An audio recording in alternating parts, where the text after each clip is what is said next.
Hello, we are setting up an SSH server without having to enter the password each time. So to set it up, we must do sudo apt get install open SSH server.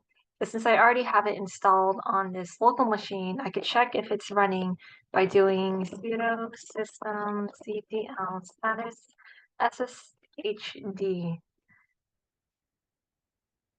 And here you can see that our SSH service is running. So let's end that. Perfect. So now that we know that it's running, normally when we want to log into our remote machine, I have to type in my account password each time. But since passwords are vulnerable to brute force attacks, we're going to try to use public key cryptography by setting up SSH keys. So to do that, we should do SSH key gen. And this would create a public private RSA key pair, and we could save it in the default file, ID RSA. And I already have one there, so I could overwrite that key. And we enter a passphrase so that we could unlock our private key. So let me just make a passphrase. Okay, perfect. So here is our 3072-bit RSA key.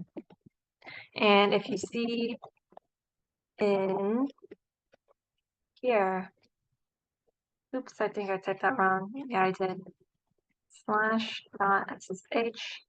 You can see that our private key IDRSA is here and that our public key IDRSA.pub is within here. So what we have to do is copy our public key over to our remote machine while our private key is within our local machine.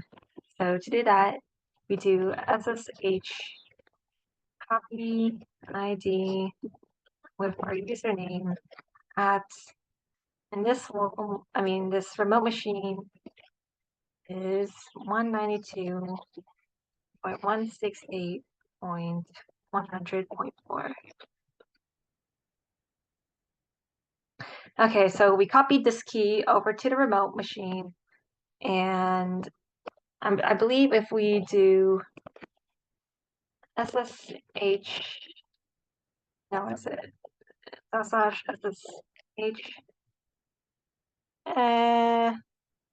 Yeah, let's just ignore that. Okay, we added our key over, and now we could try to go and shell inside that remote server. Student at 192.168.100.4. Okay, so we have to enter a password to unlock the private key, which is, okay, yay, now we got in. So if we get out of that again, so we log out and we try to log back in. Perfect. Now we could continuously go back in without having to retype our password. And this is because I already did this beforehand where I used an SSH agent where I don't have to keep retyping in my password for the private key. All I did was use the agent, which temporarily stores the decrypted key in memory so that I don't have to keep typing it in. And voila.